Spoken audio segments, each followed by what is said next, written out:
Buy anti-heal, you fucking potato. Holy shit, buy anti-heal. You need fucking anti-heal. Buy anti-heal. You need Will anti-heal. you buy anti-heal, you 再不 fucking 出重伤 moron. 他妈操你 Anti-heal, 全 you 家 goddamn Good job. moron. Lost the Anti-heal. fucking game because Please, no 你妈死了 anti-heal. 不出重伤。 How about you buy fucking anti-heal?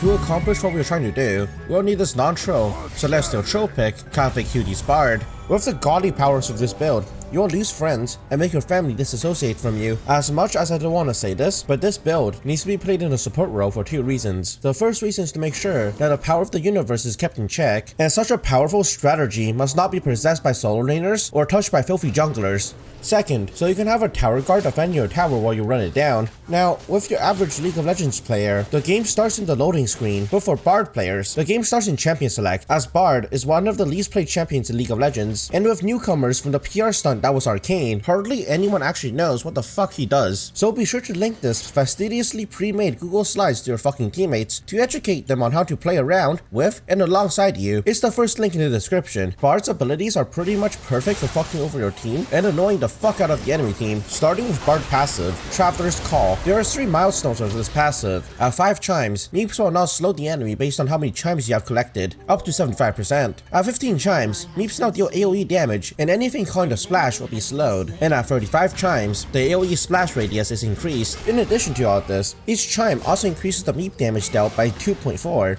and this stacks indefinitely. Thus, for the transitive properties, allows Bard to scale indefinitely, so if you ever find yourself getting dicked on in lane, just abandon ship and run around the map gathering chimes. And if your team flames you, just tell them that they clearly haven't read the PDF and don't know how this champion works. Bard Q, Cosmic Binding. Bard W, Caretaker's Shrine. This ability by itself can heal for a fuck ton, but it needs to be placed 10 seconds ahead of time. Otherwise, the heal will be less noticeable than this little gap between the HUD and the back button that has been there for the past 7 fucking years. Bard E, Magical Journey, creates a one-way portal that allows anyone to dash through it. Keyword here is dash. And yes, traveling through Bard E does count as a dash, therefore triggering Vex passive and sudden impact. So to play Bard at its maximum potential, try to snipe a streamer who's known for playing Vex, and hope that you're on the enemy team, so that you can charge his passive in less than 1 second. Bard R, Tempered Fate. This is the second hard CC you have in your kit, along with your Q. This is coded as an immobilizing crowd control, hence triggering items and runes. Now, on the topic of runes, you'll be taking PTA. This combined with Legend Lifeline will make your friends and family know that you have some kind of a mental block and to never flame you for not buying anti-heal ever again. Then, pick up Overheal to synergize with Legend Lifeline and Coup de Grace to synergize with PTA, because nothing in your kit actually synergizes with PTA. For secondaries, take Sudden Impact, because again, traveling through Bard E counts as a dash, therefore triggering a Sudden Impact, and then take Ultimate Hunter so you can Super Idol 的笑容都没你的甜，白昼的阳光都没你耀眼，热爱105度的你，滴滴青春的蒸馏水。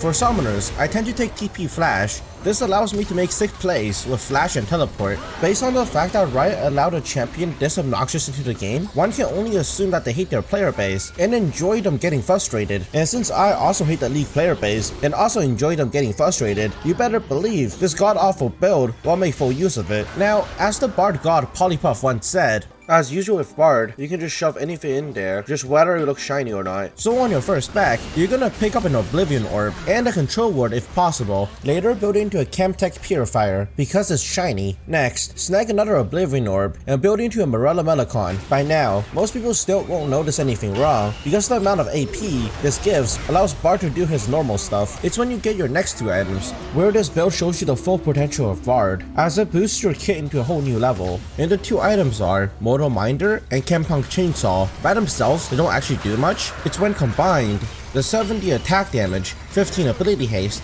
250 health, 20% crit chance, 20% attack speed, and 7% movement speed show their maximum potential, as it allows you to rapid fire Meeps, dealing mixed damage with each hit, allowing you to run people down, with the total of 37% movement speed boost given to you by these items and your W. Be sure to back the fuck up when you run out of Meeps, because your damage fall off is steeper than my will to live after I followed this guide on how to compliment girls.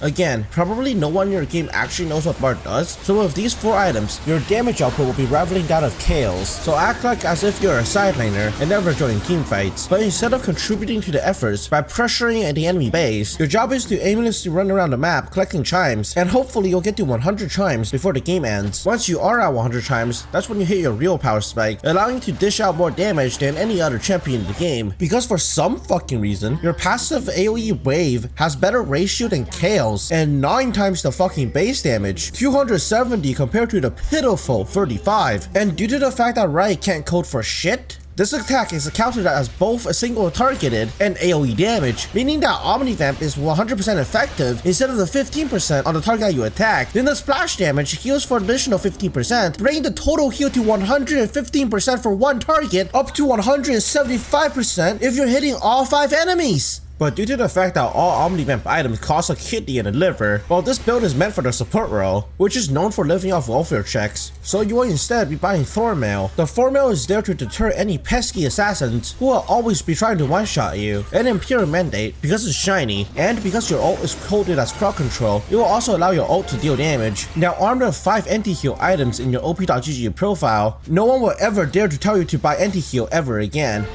Or you can just slash mute all, that also works. As always, don't forget to check out my Twitch, where I'm gonna be live when the video goes up on YouTube. And leave a like if you like this video, subscribe for more to come, and please leave a comment to feed the algorithm.